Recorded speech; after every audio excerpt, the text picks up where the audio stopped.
Carrying. Oh, okay. So, hello everyone. Thank you for joining the final online panel of the Digimind4Youth project.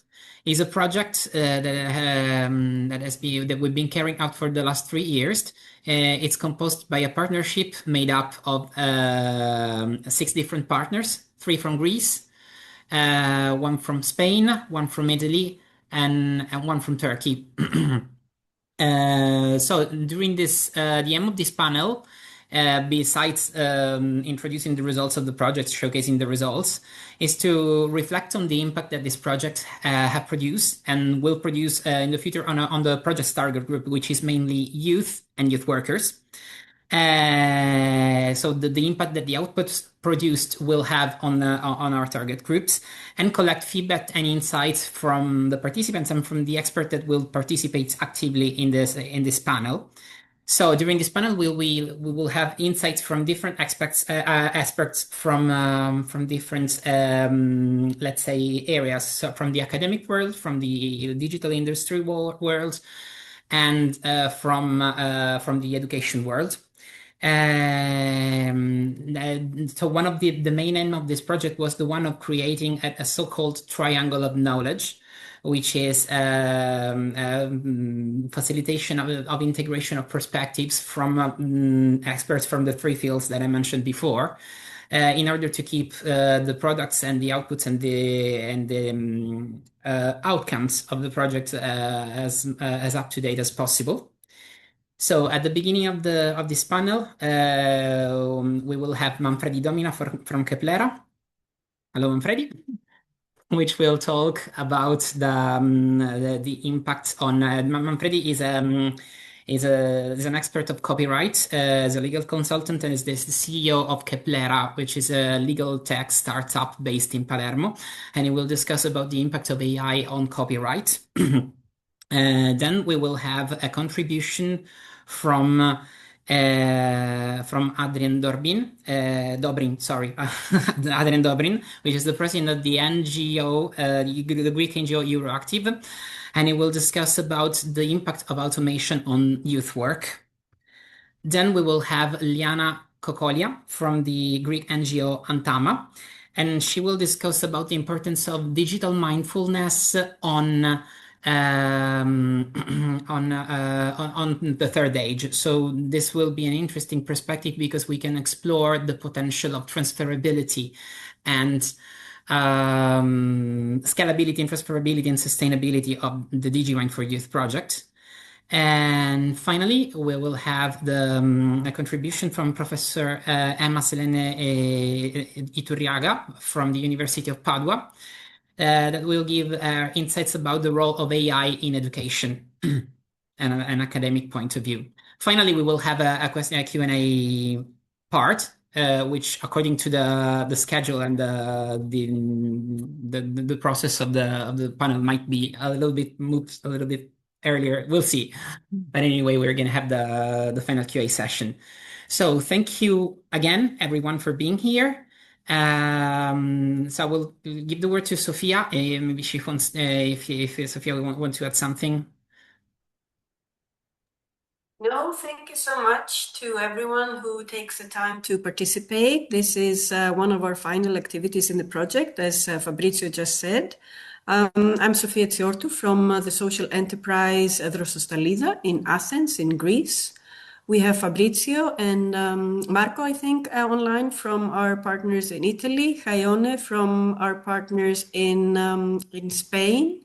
We have Merve from IFSS in Turkey, Dimitris also from a youth organization here in Greece.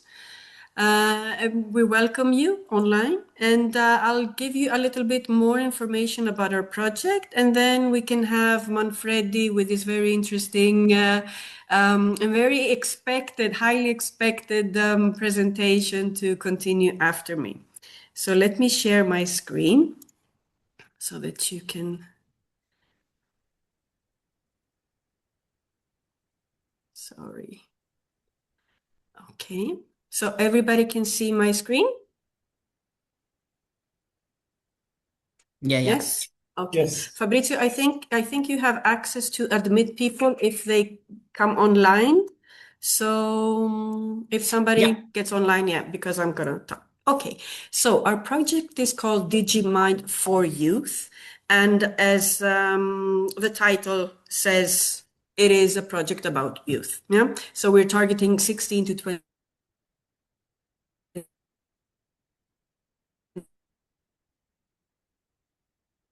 and also youth workers, so people work.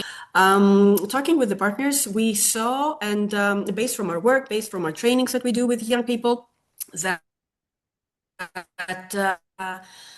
the changing in technologies, the new technologies that are ever evolving, ever present in our daily lives, especially in Industry 4.0 technologies and the upcoming Industry 5.0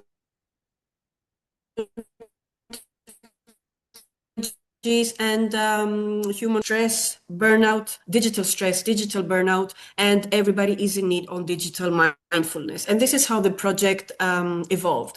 We are 6 partners working together to foster digital mindfulness and digital literacy by offering tools, by offering solutions, by offering methodologies, both to youth workers, but also adult trainers, youth, adults in general. And it's, we think, a very nice toolkit that has been developed that you can use for your own purposes or for your organization purposes to train and to promote digital mindfulness. So, our project. As I said, we are 6 partners working together. On our website, you can see more information. The society is changing, so more digital tools and resources that diversify our behavior need a different set of skills in order to be able to cope with them. Yeah?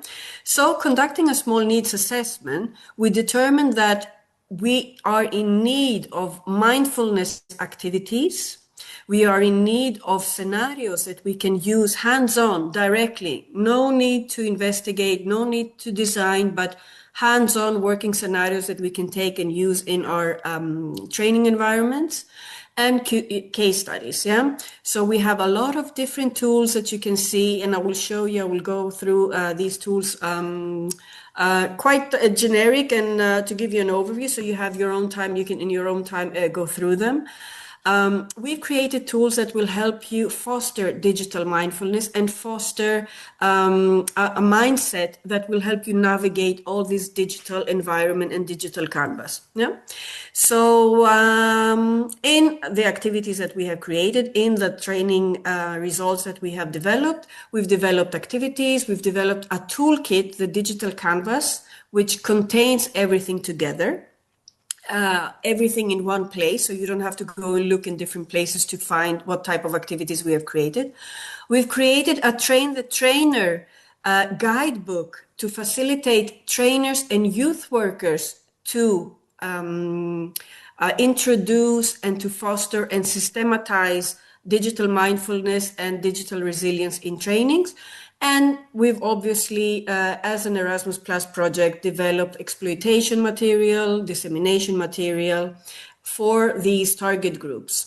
The target groups are youth workers. I think we have a lot of youth workers today online, and I hope you'll find it interesting. Organizations working with youth, providing training, secondary training educations. We have adult teachers. We have professionals working with youth in various capacities. So it doesn't have to be volunteering, for example. It might be other types of services. And this is the target groups that we are catering for. The partners, as I mentioned before, we have the coordinator, which is Club for UNESCO in Greece. We have Amazing Youth, a youth organization. We have Associazione per la Mobilitazione Sociale Onless in Palermo in Italy, working with socially groups. Sorry, I'm admitting as well. We have Media Creativa from Spain, a training organization, also very knowledgeable about pedagogical approaches. We have Drosostalida, which is a social enterprise. We work with disadvantaged youth and adults. And then we have the Istanbul Provincial Directorate of Family and Social Services, which is a local body of the Ministry of Family and Services in Istanbul in Turkey. Going on to our... website. I think somebody has to mute their microphone. Okay, somebody has to mute their microphone, please. Okay, so going into, where am I? Here. On our page under results, you will see that we have uploaded some of the results that we have created, and I'll show you a little bit more. We have, as all projects in Erasmus Plus, well, most of them, they are educational based. So we need to create a curriculum based on the needs analysis that we have developed. So in the beginning, we organized a needs analysis. We organized and developed and concluded interviews with experts. We had people answering questionnaires. We did case studies. We did a desktop research. And the result of all this collected was the creation of a curriculum. So you can download this curriculum from our project website. The curriculum, as you can see, is comprised of 6 different modules. So the first one is what is Industry 4.0 and Industry 5.0, and understanding the need for digital mindfulness and digital resilience. So here we start introducing the concept, and we're introducing the information that digital mindfulness is required.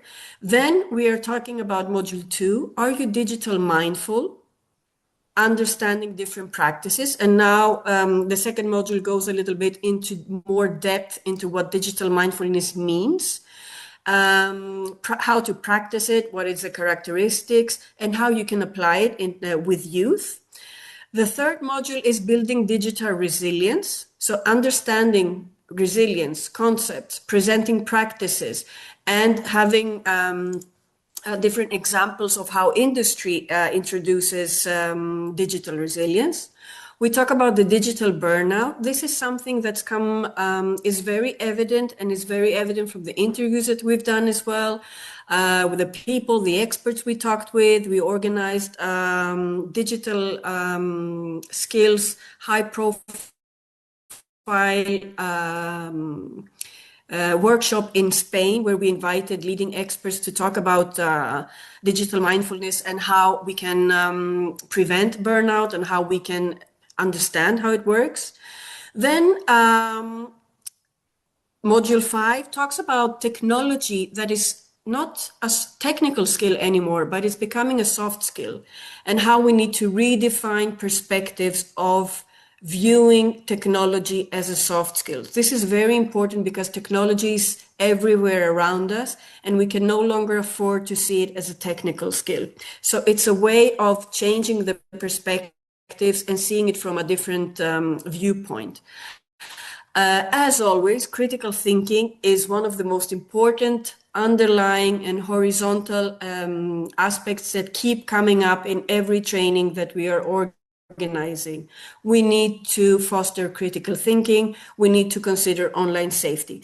And module 6 talks about digital identity, the importance of critical thinking, digital citizenship, applying sensitivity in learning, all this under the prisma of a digital mindfulness. Then we have created a digital mindfulness and digital resilience checklist. So I think I have this.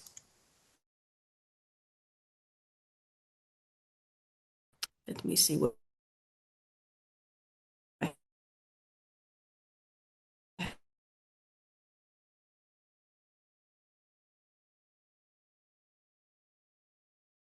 Practical and hands-on activities and suggestions on digital mindfulness using this checklist.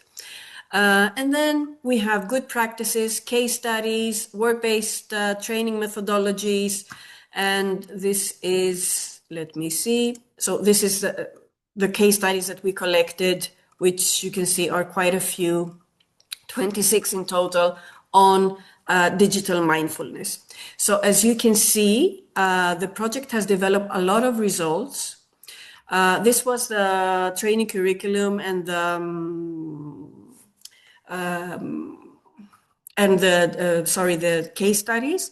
We also have created a as trainers and youth workers, we always talk about competences. So in order to facilitate the work of youth workers, we developed a skill matrix as part of this curriculum. So for example, if you want to learn about the skill digital burnout, the competences that is required for to understand this skill and to be able to apply and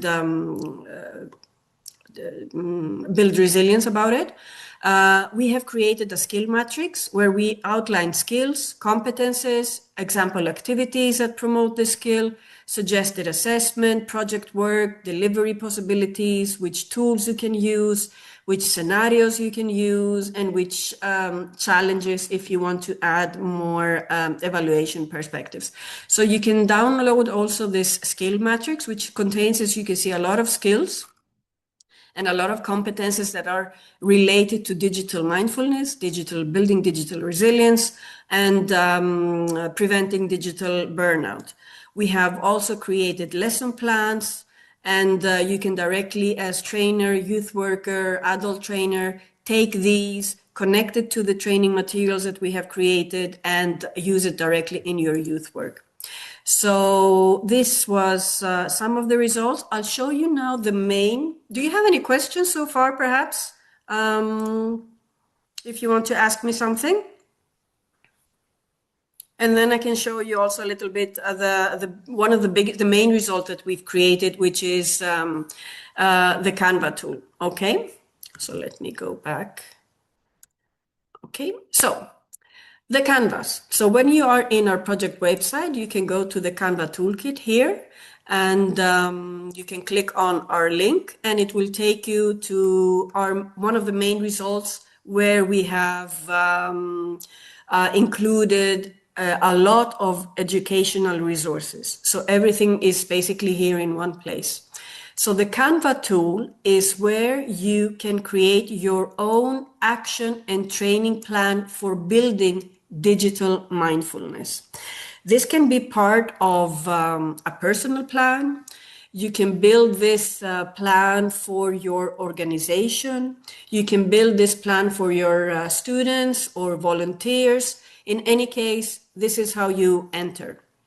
When you enter, you can register. You can see at the top right here that it is in all partner languages. So you can either use it in English, in Italian, in Spanish, in Turkish, or in Greek.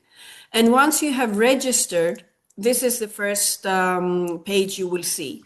You will enter the page and you will come to the main screen.